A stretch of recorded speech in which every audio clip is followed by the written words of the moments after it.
Hello mga kasingel! Welcome to another vlog at gusto ko nga palang ipakita sa inyo ang ganap ngayong araw because today is holiday na naman dito sa Israel. At kung makikita nyo ay walang mga sasakyan ngayon dahil ngayon ay ang tinatawag nilang holiday ay Yom Kippur. So yun, sila nga palang aking mga guests for today's video. So samahan nyo kami, and dito nga pala kami ngayon sa police station. And gusto nilang magpa-picture, pero video yung ginawa ko. So yan, first time nga pala naming lumakad papunta dito sa center of Tel Aviv. Actually lagi ko tong nadadaanan kapag papasok ako sa trabaho, pero syempre nakabus ako. At ngayon ay kahit magtumbling kami, walang sasakyan kasi bawal ang mag-drive, bawal ang lahat. So this is the holy day ng mga Jewish people. At yan nga, gusto ko palang ipakita sa inyo ang mga building, charot. So yan, yung mga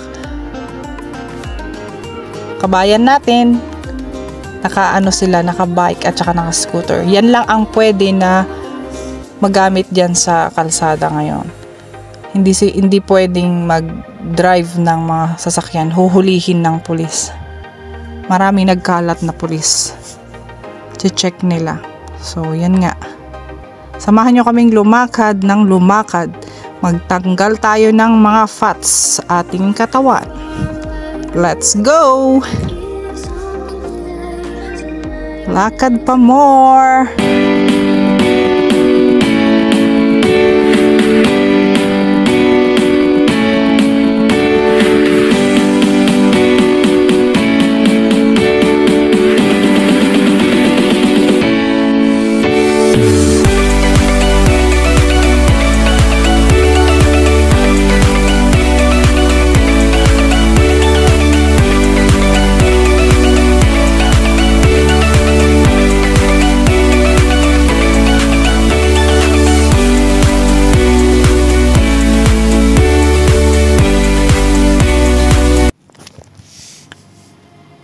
And yun nga, nandito tayo sa center of Tel Aviv at may nakasulat doon na Gmar Khatima Tova, na ibig sabihin ay may your name be written in God's book of life. So yun. At yun nga yung ni UFO ni Kukay.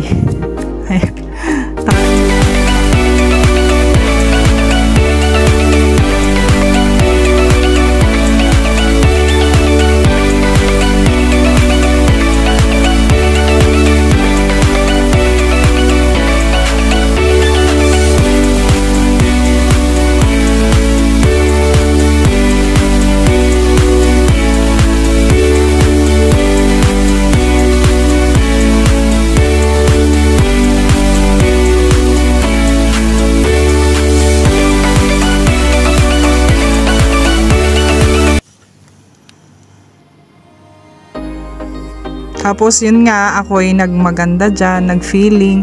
O diba, nagpa-picture ako, pero binibideo ako.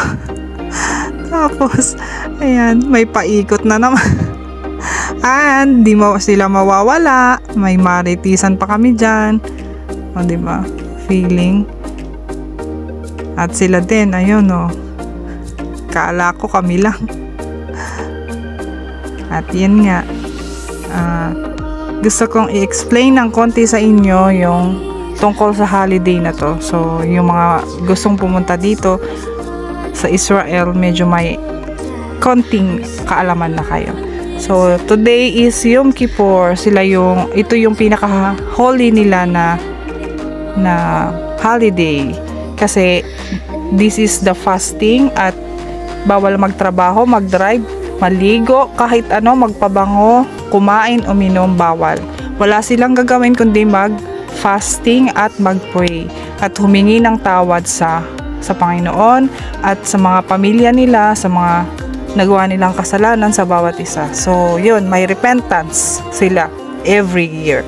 So, sana all, 'di ba? Sana sa Pilipinas din may ganon. May fasting, pero anytime naman pwedeng gawin yon. And yun nga, may mga pulis kaming nakita. Kala ko huhulihin na magaganda, char. So yun, pauwi na po kami.